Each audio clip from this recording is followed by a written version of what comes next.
Hello guys, welcome to another video in my channel. अभी हम जिस मैच के बारे में बात करने वाले हैं वो है कल होने जाने वाला सुपर स्मैश का मैच, जो कि होने जा रहा है सेंट्रल डिस्ट्रिक्ट्स और ओटावा के बीच में। तो ये है मैच नंबर 19। ये मैच होने जा रहा है पुकेगुरा पार्क, न्यू प्लाईमाउथ में। जल्दी से स्टार्ट करते हैं क्योंकि काफ़ी लेट हो चुका है। आपको देखना भी होगा, उसके बाद सोना भी होगा। अ, अभी अगर दोनों टीमों के बारे में आपको आइडिया नहीं है, जो कि हो जाना चाहिए अभी तक, तो मैं बता दूं कि दोनों ही टीमों के लिए सबसे बड़ा जो स्ट्रेंथ नज़र आ रहा है वो है बैटिंग से, और सबसे बड़ा जो वीकनेस नज़र आ रहा है वो है बॉलिंग से। क्लियर सी बात है, दोनों ही टीमों की बॉलिंग बिल्कुल भी अच्छी नहीं चल रही है। दोनों ही टीम लगभग ऑन एन एवरेज 175 180 के ऊपर स्कोर तो कंसीड कर ही रही है। इवन 200 के ऊपर भी कंसीड कर चुकी है ओटागो। ठीक है, ऐसा ही कुछ चीज़ें आपको इस फिक्सचर में भी देखने को मिलेगा। ये फिक्सचर थोड़ा सा एक्सट्रीम फिक्सचर रहा है। एक्सट्रीम फिक्सचर मतलब ये कि जो भी टीम जीती है वो बहुत बड़े मार्जिन से जीती है, और ये मतलब बैटिंग फर्स्ट में भी हुआ है, बैटिंग सेकंड में भी हुआ है। और जैसे कि आप देख सकते हैं कि आखिरी 5 में सेंट्रल डिस्ट्रिक्ट डोमिनेट करी है, तो ज़्यादा से ज़्यादा टाइम ये सेंट्रल डिस्ट्रिक्ट के साथ हुआ है। मतलब सेंट्रल डिस्ट्रिक्ट ने ज़्यादा से ज़्यादा टाइम जब भी यहाँ पर जीत हासिल करी है, काफ़ी बड़े मार्जिन से वो जीत उनको दर्ज हुआ है। इस ग्राउंड पे जो है, लेकिन सेंट्रल डिस्ट्रिक्ट के रिकॉर्ड्स अच्छे नहीं हैं। उसके पीछे का रीज़न यही है कि हमेशा उनको ज़्यादा रन कंसीड करने पड़ते थे। इस सीज़न में भी उन्होंने ज़्यादा रन कंसीड किए हैं, लेकिन उन्होंने करे भी बहुत ज़्यादा रन हैं। ठीक है, आपने देखा ही होगा जॉर्ज वाकर इस दिन में क्या ही कमाल फॉर्म पे चल रहे हैं। अकेले के दम पे वो टीम को खींच के ले जा रहे हैं। और फिर से आज के मैच में भी आप उनसे कुछ ऐसी चीज, मतलब कल के मैच में भी आप ऐसी कुछ चीज़ें उम्मीद रख सकते हैं उनसे। कैसे क्या सब कुछ आगे बताते हैं। डायरेक्टली आ जाते हैं और देखते हैं जब ये दोनों टीमें आमने सामने होती हैं तो क्या होता है। देखते रहो, क्यों मैं इस फिक्सचर को एक्सट्रीम फिक्सचर कह रहा था। देखो, सेंट्रल ने बनाया 217, ओटा को 99 पर निपट गई। रन्स बनाया था लेपार्ड, यंग, ब्रूस। बॉलरों में से बेकन और माइकल रे के यहाँ पर विकेट्स थे। यहाँ पर रदरफोर्ड के कुछ रन्स, नीचे से रिपन के कुछ रन्स। बॉलरों में से अजाज पटेल, टिकनर जो अवेलेबल बॉलर्स में से हैं। हो गया, 118 रन से टीम जीती। उसके बाद वापस देखो, सेंट्रल डिस्ट्रिक्ट ने फिर से 200 रन बना दिए, फिर से यंग, फिर से ब्रूस, और इस बार क्लार्कसन थे। डफी और स्मिथ के यहाँ पर विकेट्स थे। ओटागो का फिर से बैटिंग कोलैप्स हुआ, कोई भी रन बताने लायक नहीं। टिकनर, अजाज पटेल, सेम नाम। अगला मैच फिर से देखिए, इस बार बैटिंग सेकंड में हुआ, लेकिन ओटागो ने यहाँ पर बैटिंग अच्छा करा था। जो उनका स्ट्रेंथ है बैटिंग से, वो कुछ हद तक हमें देखने को मिला था। जिसको लीड किया था रदरफोर्ड ने, साथ में केली, किचन, फिलिप्स के कुछ रन्स थे। डेल फिलिप्स ये हैं। और बॉलरों में से फिर से टिकनर, साथ में ये कुछ बॉलर्स अजाज पटेल, मतलब ये दोनों नाम कॉमन आ रहे हैं हर मैच पे। सेंट्रल डिस्ट्रिक्ट ने चेस कर लिया। नोएमा बार्नेट ने लीड किया था, बाकी क्लार्कसन और नीचे से लुडिक के परफॉर्मेंसेस थे। बॉलिंग में ये कुछ बॉलर्स थे जिन्होंने विकेट वगैरह निकाला था। ये है इकलौता मैच जो ओटागो ने जीत हासिल करा था। यहाँ पर भी वही एक्सट्रीम वाला चीज़ आपको देखने को मिलेगा। बैटिंग फर्स्ट करते हुए सेंट्रल डिस्ट्रिक्ट ने बनाया था 139। क्लेवर्ड के कुछ रन्स थे और वॉर्कर के कुछ परफॉर्मेंसेस थे, लेकिन खास कुछ नहीं। ऐसा नहीं कि मतलब ओटागो की बॉलिंग बहुत खास कुछ हुई थी, लेकिन पिच थोड़ा सा स्लो हो गया था, बैटिंग के लिए दिक्कतें खड़ी हो रही थी, तो रुक गई यहाँ पर सेंट्रल डिस्ट्रिक्ट की गाड़ी। 20 ओवर खेलने के बावजूद भी वो 140 तक भी नहीं जा पाए। ओटागो एक तरफा हरा गई यहाँ पे। रदरफोर्ड ने फिर से यहाँ पे अच्छा परफॉर्मेंस करा। रदरफोर्ड के ऊपर बहुत कुछ डिपेंड करता है यहाँ पे इस फिक्सचर में, साथ में नील ब्रूम और नोएमा बायनेट का एक विकेट। और आखिरी जो मैच ये इसी सीज़न में हो चुका है, यहाँ पर फिर से सेंट्रल डिस्ट्रिक्ट ने 200 के ऊपर स्कोर बनाया। फिर से आपको वर्कर, क्लार्कसन, यंग, तो नाम काफ़ी सेम नज़र आ रहे हैं। एक चीज़ आप नोटिस करिए, जब भी सेंट्रल डिस्ट्रिक्ट ने 200 के ऊपर बना, देखिए 223 बना, यंग के 50, 208 बना यांग के 43, 217 बना यांग के 42, हम कहना यांग के 79। ठीक है, तो विल यंग का काफ़ी बड़ा कंट्रीब्यूशन रहा है इस फिक्सचर में। हमेशा ही उन्होंने जब भी कंट्रीब्यूट करा है, टीम ने बड़ा स्कोर खड़ा किया है। साथ में जॉर्ज वाकर, और नीचे से जब भी मौके मिले हैं क्लार्कसन ने अच्छा करा हुआ है। बॉलिंग से ये कुछ विकेट टेकर्स थे। ओटागो चेस ऑफ कोर्स नहीं कर पाई। केली और रदरफोर्ड, फिर से दो नाम, ये दो नाम को कई बार दिखे होंगे। रदरफोर्ड देखिए, इसके बाद से साथ में ब्रूम। यहाँ पर भी केली, रदरफोर्ड मेजर स्कोरर्स में से थे। उसके बाद ये दोनों मैच में तो बैटिंग कोलैप्स हुआ था, तो खास कुछ नहीं है। तो केली और रदरफोर्ड यहाँ से आपको देखने को मिल रहे हैं। बॉलिंग में फिर से अजाज पटेल, इस बार ब्रिस्वेल आ गए, टिकनर तो यहाँ पर भी है, और फील्ड के एक आध विकेट हैं। तो कुछ नाम आपको यहाँ पे कंसिस्टेंटली दिख रहे हैं। नाम को बाद में देखते हैं, लेकिन जो चीज़ बताने लायक है कि ये फिक्सचर में हमें मतलब वन साइडेड मैचेस देखने को मिले हैं अभी तक। ठीक है, जो भी टीम जीती है, आप कुछ हद तक इस मैच को कह सकते हैं कि ये थोड़ा सा फाइट हुआ था, लेकिन 19 ओवर में 186 चेज हो रहा है, मतलब वन साइडेड ही आप कह सकते हैं इस चीज़ को। बाकी तो हर मैच पे, चाहे वो बैटिंग फर्स्ट से टीम जीत रही हो या बैटिंग सेकंड से, majority of the times batting first से ही टीमें जीती हैं। और जब भी बैटिंग फर्स्ट से टीम जीती है 200 के ऊपर बने हैं। बैटिंग सेकंड से भी हमने देखा है काफ़ी बड़े बड़े स्कोर्स बनते हुए। 200 के ऊपर जब भी बना है सेंट्रल डिस्ट्रिक्ट ने ही वो बनाया है, और इसीलिए इस फिक्चर में central district as a dominating side हमें दिख रही हैं। ठीक है, कुछ इंडिविजुअल परफॉर्मर्स आपने देखे हैं, जैसे कि जॉर्ज वाकर, ऑफकोर्स इनका नाम तो है ही। और इस सीजन में जो फॉर्म पे चल रहे हैं, रिकॉर्ड्स हो या ना हो, मतलब अनमिसेबल प्लेयर हैं स्मॉल लीग में। उसके बाद विल यंग, हैमिज रदरफोर्ड, निक केली, जॉस क्लार्कसन, जब भी नीचे से इनको मौका मिलते हैं। बॉलरों में से आपने देखा होगा ओटागो की तरफ से खास कुछ बॉलर नहीं है, लेकिन इस एक मैच पे बेकन और माइकल रे ने कुछ करा था। अच्छा, बेकन कल के मैच में अवेलेबल नहीं है, ये एक बताने लायक चीज़ है। बाकी अगर आप देखेंगे तो नेथन स्मिथ उसके बाद एक बार 3 विकेट उन्होंने लिया था। और उस तरह से कोई बंचेस में विकेट लेने वाले बॉलर हमें देखने को नहीं मिले हैं। एक दो करके किसी ने लिया होगा, लेकिन सेंट्रल डिस्ट्रिक्ट की तरफ से ब्लेयर टिकनर और अजाज पटेल का नाम हमें देखने को मिल रहा है। ठीक है, तो ये रही ओवरऑल जो चीज़ें बताने लायक थी।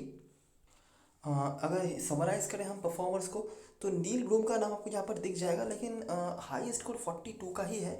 अभी तक एक भी अर्धशतक नहीं है, लेकिन लगभग कंसिस्टेंट स्कोरर ये रहे हैं। इनका 4 ट्रॉफी में, मतलब 50 ओवर टूर्नामेंट में भी इस फिक्सचर में ठीक ठाक रिकॉर्ड रहा है। और उसके बाद हैमिश रदरफोर्ड, बहुत कुछ डिपेंड करा है इनके ऊपर।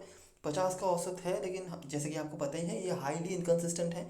रिकॉर्ड्स का कोई मैटर करता नहीं है इनके परफॉर्मेंस के ऊपर। सेंट्रल डिसीज के होकर विल यंग और टॉम ब्रूस, ये दोनों नाम आपको दिख जाएंगे। टॉम ब्रूस सीजन की शुरुआत से ही फॉर्म पे नहीं है। बीच में कुछ पर्सनल रीजंस की वजह से ये नहीं खेले थे, लेकिन कल के मैच में वापसी भी करेंगे और टीम की कैप्टनसी भी करेंगे। बॉलिंग में अगर बात करी जाए, ओटागो के होकर माइकल रे 2 बार हो चुका है जब उन्होंने बंचेस से विकेट निकाला हुआ है। अजाज पटेल और सेत्रांस यहाँ पर आपको दिख जाएंगे सेंट्रल डिसीज के होकर। अगर ग्राउंड में परफॉर्मेंस की बात करें तो हमें जॉर्ज वाकर दिख रहे हैं और टॉम ब्रूस। यहाँ पर भी जॉर्ज वाकर का औसत यहाँ पर काफ़ी डिसेंट है, 43 रन। और इसी सीज़न में उन्होंने इस ग्राउंड में उनका जो हाईएस्ट स्कोर था उसका रिकॉर्ड भी तोड़ा है। और बॉलिंग में सित्रांस यहाँ पर भी है, लेकिन अवेलेबल नहीं है ब्लेयर टिकनर के साथ अजाज पटेल। ब्लेयर टिकनर का औसत यहाँ पर बहुत ज़्यादा है, लेकिन wicket at the end of the match वो ले ही लेते हैं। तो ये कुछ इंडिविजुअल परफॉर्मर्स हैं जो हमें हेड टू हेड ग्राउंड से देखने को मिले हैं। हेड टू हेड की सारी चीज़ें मैंने आपको डिटेल में समझा दी है, आई होप आपने समझ लिया होगा। अभी आया जाए ग्राउंड में और देखने की कोशिश करते हैं इस ग्राउंड में आखिर में होता क्या है। ये ग्राउंड बहुत ज़्यादा हाई स्कोरिंग ग्राउंड है, स्पेशली बैटिंग फर्स्ट में। तो यहाँ पे मतलब 180 के नीचे आप सोच ही नहीं सकते। 180 190 के ऊपर यहाँ पर कहीं नहीं जाता है। ठीक है, चेजिंग टीम के लिए भी मतलब मुश्किल नहीं होता है बैटिंग करना, लेकिन सामने वाली टीम मतलब बैटिंग फर्स्ट टीम इतना ज़्यादा स्कोर खड़ा कर देती है ना कि उसके बाद उसको चेज करने में बहुत ज़्यादा दिक्कतें खड़ी हो जाती हैं। तो देखते रहो, ये है पहला मैच। देखो 196 बना, चेजिंग टीम चेज नहीं कर पाई, 154 पर निपट गए। पेसर्स का ही अपर हैंड है, साथ में अजाज पटेल का 1 विकेट। ये कुछ स्कोरर्स थे, पेसर्स का अपर हैंड दूसरे इनिंग्स में भी। देखो, जो मैंने आपको पहले ही बताया था कि सेंट्रल डिस्ट्रिक्ट के रिकॉर्ड्स इस ग्राउंड पे अच्छे नहीं हैं, और उसका रीज़न यही है कि हमेशा ही उनकी बॉलिंग जो है लुल हुई है इस ग्राउंड पे, और ये उसका एग्जांपल है। उसके बाद एक और मैच फिर से देखिए 200 के ऊपर कंसीड किया, पेसर्स का ही विकेट है। सेंट्रल डिस्ट्रिक्ट चेज फिर से नहीं कर पाई। वार्कर, ब्रूस और नीचे से क्लार्कसन यहाँ पर, और यहाँ पर भी वार्कर और क्लार्कसन आपको दिख रहे होंगे। क्लार्कसन हमेशा ही मतलब ज़्यादा मौके उनको नहीं मिलते हैं, नीचे से जो 20 25 30 रन का मौका मिलता है उसमें ही वो खड़े उतरते हैं। और उसके बाद ये है पिछले सीज़न की 2 मैचेस। इस सीज़न में भी उनको पहले मैच पे मतलब रन्स उन्होंने कंसीड किए थे। ठीक है, 20 ओवर में 178 रन हुआ था, और वो भी तब जब सामने वाली टीम के ऊपर 224 रन का टारगेट का प्रेशर था। लेकिन 223 रन उन्होंने बना भी दिए थे। यहाँ पर भी वार्कर, क्लार्कसन, और नीचे और आ गए तो ब्रेसवेल और क्लीवर के ही परफॉर्मेंस आपको देख जाएंगे। पेसर्स के ही अपर हैंड है, सादा स्पिनर्स के लिए कुछ है नहीं। और आखिरी जो मैच हुआ था यहाँ पर भी 200 के ऊपर स्कोर बना फर्स्ट बैटिंग में। फिर से वार्कर, फिर से क्लार्कसन, इस बार ब्रूस, और पेसर्स के कुछ विकेट, स्पिनर्स को कुछ विकेट्स मिले थे, लेकिन वो मतलब हेल्प वगैरह के लिए नहीं, ब्रेक थ्रू दिलवाने के लिए। तो 2 नाम आपको बहुत रेगुलरली मिल रहे हैं इस ग्राउंड पर, वो हैं जॉर्ज वाकर और जॉश क्लार्कसन। ठीक है, ये दोनों नाम काफ़ी ज़्यादा मिल रहे हैं। बॉलिंग में ये टिकनर, फील्ड और लेपार्ड ने बॉलिंग करवाई थी। क्लार्कसन ने यहाँ पर बॉलिंग से भी विकेट निकाला हुआ था। क्लार्कसन इस टीम की बहुत ही डिपेंडेबल एक ऑप्शन है। मैं ऐसा नहीं कह रहा कि हर मैच पे 100 के आसपास पॉइंट आपको कलेक्ट करके देंगे, लेकिन डिपेंडेबल ऑप्शन है। नंबर 5 6 में बैटिंग भी कर लेते हैं, बॉलिंग भी ज़रूरत पड़े तो 3 से 4 ओवर करवा सकते हैं, और सबसे बड़ी बात फॉर्म पर है। ठीक है, तो इसीलिए ये बहुत इंपॉर्टेंट प्लेयर हो जाते हैं। हालांकि कल के मैच में हो सकता है काफ़ी लोग इनको इग्नोर करें, क्रेडिट का इशू भी कुछ हद तक आप कह सकते हैं, और मैनेज भी नहीं कर पाएंगे, ऐसा हो सकता है। तो देखना होगा हम क्या कर सकते हैं। लेकिन रिकॉर्ड वाइज तो वॉर्कर और क्लार्कसन बहुत ही अच्छे रिकॉर्ड्स हैं इनके रिसेंट कुछ मैचेस में। तो जो चीज़ आप देख सकते हैं कि रन्स तो यहाँ पे भर भर के बनता है, फर्स्ट इनिंग्स में तो बहुत रन्स बनते हैं। ठीक है, मतलब ये चारों मैचेस में ही आपने देखा होगा, मतलब 200 के ऊपर गया है, ये भी आप 200 ही पकड़ के चलो, 196, 200 से 4 रन ही बस कम है। बैटिंग सेकंड में क्या होगा वो थोड़ा सा वैरी करता है। कभी कभार हमने मतलब बहुत क्लोज भी जाते हुए देखा है, 208 यहाँ पर बना, यहाँ पर भी 178 जो डिसेंट स्कोर था, और कभी कभार काफ़ी आगे की गाड़ी को रुकते हुए देखा है, 156 यहाँ पे और 154 यहाँ पे। लेकिन एक चीज़ जो पक्का है कि सेकेंड इनिंग्स में विकेट्स जो हैं ज़्यादा गिर रहे हैं। ठीक है, 10 विकेट यहाँ पर गिरे, यहाँ पर 7 विकेट गिरे, यहाँ पर 9 विकेट गिरे, ठीक है, यहाँ पर भी 10 विकेट गिरे, तो ऐसा। ठीक है, तो ये है ग्राउंड के बारे में जो चीज़ें हैं। मैं ज़्यादा पुराना मैचेस नहीं दिखा रहा, रिसेंट मैचेस में ही आपको दिखा रहा हूँ ताकि ज़्यादा कन्फ्यूजन वगैरह ना हो। तो ये है सारी चीज़ें जो हेड टू हेड और ग्राउंड से बताने लायक था। आई होप आप सभी ने देखा होगा सही से और सब कुछ सही से समझ भी लिया होगा। तो ये है रिकॉर्ड्स। ठीक है, लेकिन सारी चीज़ें रिकॉर्ड के वजह से होती नहीं है, जैसे कि हम जानते हैं। अगर हम कॉमन सेंस के वजह से बात करें तो दोनों टीमों की जो हालत है, मुझे नहीं लगता कि रिकॉर्ड से ज़्यादा बाहर होना चाहिए। बैटिंग अभी भी दोनों टीमों का वही हो रहा है, वार्कर डिपेंडेंट सेंट्रल डिस्ट्रिक्ट्स और ओटागो का बॉलिंग खराब, ये तो हमेशा ही चलता है, अभी भी चल रहा है।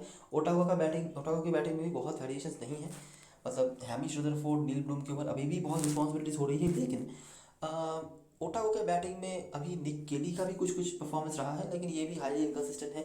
ल्यू जॉनसन अवेलेबल है, मिच रेनविक अवेलेबल हैं, ये दोनों भी hard hitter of the ball हैं। ऑफकोर्स कंसिस्टेंसी नहीं दिखा पा रहे हैं। ल्यू जॉनसन पहले मैच के बाद से तो बिल्कुल ही शांत पड़ गए हैं, लेकिन मैंने आपको बता ही दिया है कि ये हाईली हिट और मिस टाइप प्लेयर हैं। हिट और मिस मतलब जिस दिन हिट होंगे आपको स्ट्राइक रेट का बोनस देके 40-50 रन के ऊपर बना के जाएंगे, और जिस दिन नहीं उस दिन आप देख ही सकते हैं क्या हो रहा है। तो ल्यू जॉनसन अभी भी आपके लिए एक बहुत बड़े पंट और क्रेडिट सेवर दोनों ही बन सकते हैं। मिच रेनविक भी उसी श्रेणी में आते हैं। ठीक है, एक चीज़ आप नोटिस कर सकते हैं, सेकंड इनिंग्स में जो टीम बैटिंग कर रही है ना, उनके बैटिंग में हमेशा ही हमें नीचे जाना पड़ रहा है, बैटिंग से ज़्यादा विकेट्स गिर रहे हैं। तो जो भी टीम चेस कर रही है, अगर आप चाहें तो उनकी तरफ से मिडिल ऑर्डर पे ज़्यादा से ज़्यादा फोकस कर सकते हैं। ठीक है, ये ट्रेंड कह रहा है। सेंट्रल डिस्ट्रिक्ट की तरफ से मुझे नहीं लगता बहुत ज़्यादा कुछ वेरिएशन वाले बात हैं, लेकिन एक प्लेयर के ऊपर आपने शायद नोटिस नहीं करी होगी, लेकिन पहला जो मैंने आपको मैच दिखाया था हेड टू हेड का, उस प्लेयर ने बहुत ही बड़ा इनिंग्स खेला था। उसके बाद से उनको ज़्यादा मौके भी नहीं मिलते हैं, लेकिन कल के मैच पे वो प्रोमोटेड हो सकते हैं। वो कौन है उनके बारे में बताता हूँ। पहले अगर प्लेइंग इलेवन की बात करें तो ओटावा के प्लेइंग इलेवन एक चेंज होगा, वो है नेथन स्मिथ आएंगे। मोस्ट प्रोबेबली वो डेल फिलिप्स को डायरेक्टली रिप्लेस करेंगे। डेल फिलिप्स रह भी सकते हैं प्लेइंग इलेवन पर अगर ल्यू जॉनसन को टीम ड्रॉप करना चाहे तो, लेकिन मुझे नहीं लगता अभी ल्यू जॉनसन को ड्रॉप करना चाहिए, क्योंकि इनका पोटेंशियल काफ़ी अच्छा है। मतलब T20 प्लेयर के लिए तो काफ़ी पक्के वाले प्लेयर लगते हैं ये मुझे। तो मुझे लगता है इनको मौके जो है मिलने चाहिए। बाकी रेनविक और ल्यू जॉनसन के बीच में ही बैटिंग ऑर्डर में ऑल्टरनेशन वगैरह होंगे, ये बैटिंग ऑर्डर के हिसाब से नहीं है वैसे। ओटावा की टीम में दो ऐसे बॉलर्स हैं जिनके ऊपर लोगों का फोकस नहीं जा रहा है। एक है जेकब डफी के लोग ऊपर फोकस नहीं जा रहा है, ऐसी बात नहीं है, लेकिन क्या है लगातार वो फेल हो रहे हैं, इसीलिए लोग थोड़ा सा इनको इग्नोर कर रहे हैं। और दूसरे हैं माइकल रे का इस हेड टू हेड में काफ़ी अच्छा फिक्सचर मतलब रिकॉर्ड रहा है, कभी भी विकेटलेस नहीं गए हैं, और ये एक लौते बॉलर हैं ओटावा की तरफ से जिन्होंने मल्टीपल टाइम बंचेस विकेट निकाला हुआ है। एक और बात जो है, माइकल रे के पास एबिलिटी है बंचेस में विकेट निकालने का। तो ओटागो के बॉलरों में से अगर आपको किसी को ट्राई करना है बड़ी लीग में कुछ बड़ा करने के लिए, तो माइकल रे कैन बी एन ऑप्शन। इसके सिवा मिचेल मैक्लेनगन भी जब खेलते थे ऑकलैंड के होकर, तब उन्होंने कुछ मैचों में विकेट वगैरह निकाला था, एक दो करके। जेकब डेफी जो मैंने आपको बताया हुआ है सीजन के डे 1 से कि जैसे जैसे टूर्नामेंट आगे बढ़ता जाएगा जेकब डेफी का असली फॉर्म जो है आपको देखने को मिलेगा। वो समय किसी भी दिन आ सकता है, क्या पता वो कल के मैच में ही हो जाए। तो ये जो दो बॉलर्स हैं माइकल रे और जेकब डफी, इन दोनों के ऊपर थोड़ा सा फोकस करना, अगर पॉसिबल हो पहले बॉलिंग करवा रहे हैं तो दोनों को लेके चल सकते हो, नहीं तो एक को तो कम से कम रख ही लेना। वैसे भी मुझे नहीं लगता दोनों ही टीमों के बॉलरों में से आपको बहुत ज़्यादा कुछ ऑप्शन मिलेंगे, लेकिन ये एक है अगर आप चाहो ट्राई कर सकते हो। सेंट्रल डिस्ट्रिक्ट की तरफ से जिस प्लेयर का मैं नाम कह रहा था वो है क्रिश्चियन लेपार्ड। कल के मैच में मोस्ट प्रोबेबली ओपनिंग करेंगे। ठीक है, और ओपनिंग करते हुए सेंट्रल डिस्ट्रिक्ट के होकर जब भी ये खेले हैं इनका परफॉर्मेंस काफ़ी अच्छा रहा है। इनफॉर्म बैट्समैन है, प्रॉपर मौके नहीं मिले हैं इसीलिए खास कुछ नहीं कर पाए हैं, लेकिन अगर इनको प्रॉपर मौके मिल जाते हैं ओपनिंग करने में, और सामने जो बॉलरों की हालत है ओटावा की, कुछ भी बड़ा ये कर सकते हैं। ये भी एक पॉसिबिलिटी है। ये भी है कि विल यंग ओपनिंग करने आ जाए और क्रिश्चियन लेपार्ड जैसे नीचे आ रहे थे वही हो।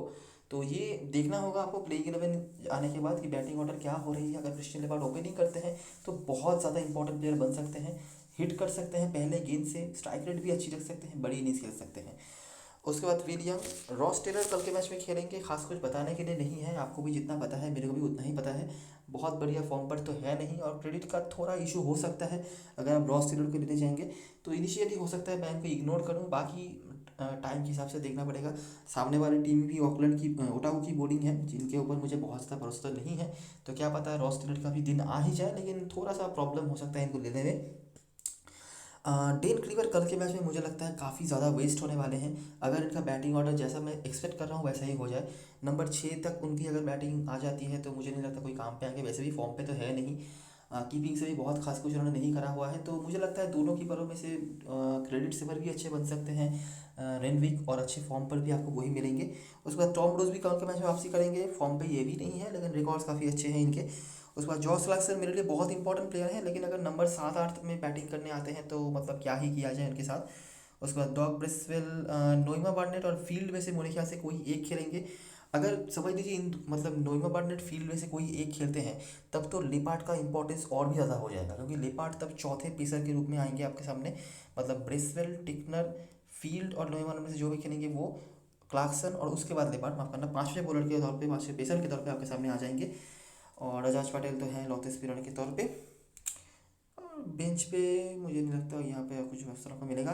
कैप्टन वाइस कैप्टन चॉइस की बात करें तो नील ब्लूम किचन सेफेस्ट पिक में होने चाहिए। किचन का सिलेक्शन परसेंटेज कम है, लेकिन कैप्टन वाइस कैप्टन अभी भी लोग काफ़ी बना रहे हैं उनको। उसके बाद रिपन भी है, मतलब इन दोनों के भीतर ही ऑल्टरनेशन वगैरह कर सकते हैं लोग। और उसके बाद हैमिश रदरफोर्ड, बॉलरों में से डफी और रे में से कोई एक, और ल्यू जॉनसन और केली में से कोई एक। बैटिंग में से सेंट्रल की तरफ से वार्कर सेफेस्ट और यूनिवर्सल कैप्टन होने वाले हैं। और अभी इनके लिए तो मेरे पास ऐसा कोई रीज़न नहीं है कि मैं आपको कहूँ कि वार्कर को कैप्टन नहीं बनाओ।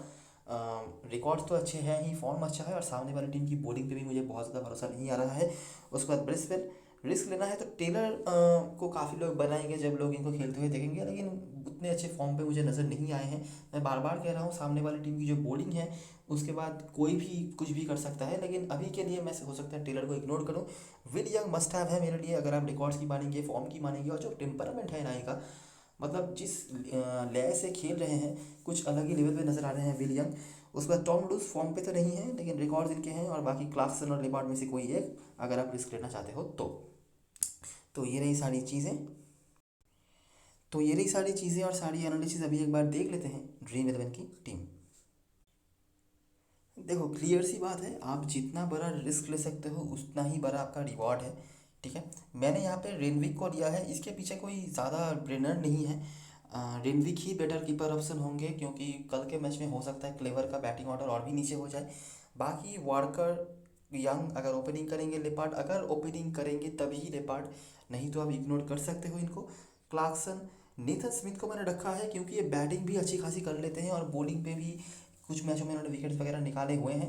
बाकी तो ओटागो की बैटिंग में जो मेन दो बैट्समैन हैं इनके अलावा और कुछ खास दिख नहीं रहे हैं। ऑफकोर्स निक केली का ऑप्शन है, लेकिन ये भी हाईली इनकन्सिस्टेंट नजर आ रहे हैं। और ल्यू जॉनसन का ऑप्शन है। ल्यू जॉनसन को तभी लेना अगर आप इन दोनों में से किसी को मिस कर रहे हो, ठीक है। नहीं तो अगर ये दोनों एक साथ चलते हैं तब ल्यू जॉनसन का कोई रोल आएगा नहीं। ब्लेयर टिकनर, माइकल रे और अजाज पटेल, जो तीन के बारे में मैंने बताया। ऑलराउंडर सेक्शन में किचन और रिपन का भी ऑप्शन है, लेकिन नेथन स्मिथ मेरे लिए ज़्यादा प्रायोरिटी रखेंगे क्योंकि इस पिच में पेसर्स के लिए ही काम है। और बैटिंग में भी रिसेंटली बहुत ही अच्छे फॉर्म पे नजर आए हैं, कुछ मैचों में तो मतलब अकेले के दम पे भी मैच जिता के आए हैं। तो इसीलिए मैंने नेथन स्मिथ को रखा है। लेपार्ड एक डिफरेंशियल पिक हो सकते हैं आपके लिए, थोड़ा सा रिस्की भी होगा, लेकिन मुझे लगता है इंपॉर्टेंट हो सकते हैं, स्पेशली अगर नोइमा बार्नेट और फील्ड जो दोनों बॉलर्स हैं उनमें से कोई एक खेलता है तो हो सकता है इनको एक आध ओवर की बॉलिंग भी मिल जाए। ठीक है, और ये अच्छे हिटर ऑफ द बॉल हैं, सामने ओटागो की बॉलिंग है, और एक आध बार उन्होंने 50+ स्कोर भी बनाया हुआ है, जो पहला मैच आपने देखा था हेड टू में वहाँ पे। कैप्टन वाइस कैप्टन चॉइस की बात करें तो वार्कर मुझे नहीं लगता कोई ज़रूरत है इनके आसपास जाने की। उसके सिवाय विल यंग बहुत अच्छे ऑप्शन बन सकते हैं। क्लार्कसन का रिकॉर्ड तो अच्छा है, लेकिन प्रॉपर बैटिंग उनको मिल जाएगी या नहीं यहाँ पे मुझे थोड़ा सा डाउट है। और लेपार्ड उसके बाद यहाँ से रदरफोर्ड, हमेशा ही मैं कहता हूँ रिस्की पिक में रहते हैं, लेकिन जिस दिन चल जाएंगे, अगर आप इनको कैप्टन बनाते हो या वाइस कैप्टन भी बनाते हो तो आपको एक तरफा जितवा के ले जा सकते हैं। बेंच पे आपके पास मतलब ऑप्शन के तौर पे आपके पास रॉस टेलर का ऑप्शन होगा, क्रेडिट थोड़ा हाई है, लेकिन आप मैनेज कर सकते हो। अगर आप यहाँ पे समझ लो लेपार्ड को नहीं लेना चाहते, रॉस्टल को ले सकते हो। टॉम ब्रूस का ऑप्शन आएगा अगर आप इनको लेना चाहो। रिकॉर्ड्स इनके भी हेड टू हेड में अच्छे हैं, क्योंकि मैंने यहाँ पर रेनविक को ले लिया है तो मेरे पास काफ़ी क्रेडिट है निक केली, और यहाँ से क्रेडिट सेवर के तौर पे ही सही आप ल्यू जॉनसन को भी ट्राई कर सकते हो। बैट्समैनों में से ही मुझे लगता है आपको ज़्यादा ऑप्शंस देखने चाहिए, क्योंकि इस फिक्सचर में हाई स्कोर्स बनने के चांसेस हैं। क्लार्कसन को मैंने अभी के लिए तो रखा है, लेकिन देख लेना कि इनका बैटिंग ऑर्डर कहाँ पे आ रहा है। रिकॉर्ड्स सभी है, फॉर्म अच्छा है, लेकिन अपॉर्चुनिटीज़ भी मिलनी चाहिए। अगर बहुत नीचे बैटिंग आ जाती है तो क्या ही करेंगे ये, है ना। तो इसीलिए क्लार्कसन का एक बार देख लेना। क्लार्कसन और लिपार्ड ये दोनों ऑप्शंस हैं जहाँ पर आप थोड़ा बहुत काम कर सकते हो। और बॉलरों में से टिकनर तो मस्ट हैव है ही। माइकल रे और डफी में से एक आपकी टीम में मेरे ख्याल से होना चाहिए। अजाज पटेल ऑलरेडी क्रेडिट बचा रहे हैं, रिकॉर्ड्स भी अच्छे हैं, और बाकी अगर आप इनको नहीं लेना चाहते तो मैकलिनगन से फर्स्ट ऑप्शन है। ठीक है, तो ये रही सारी एनालिसिस और ऑब्जर्वेशन। अगर आपको अच्छा लगा हो तो लाइक ज़रूर करना, सब्सक्राइब करना चैनल को, और टेलीग्राम चैनल पे ज़रूर ज्वाइन हो जाना अगर आपको लास्ट में भी सारी अपडेट्स वगैरह चाहिए तो। तब तक के लिए best of luck for this match and good bye for now.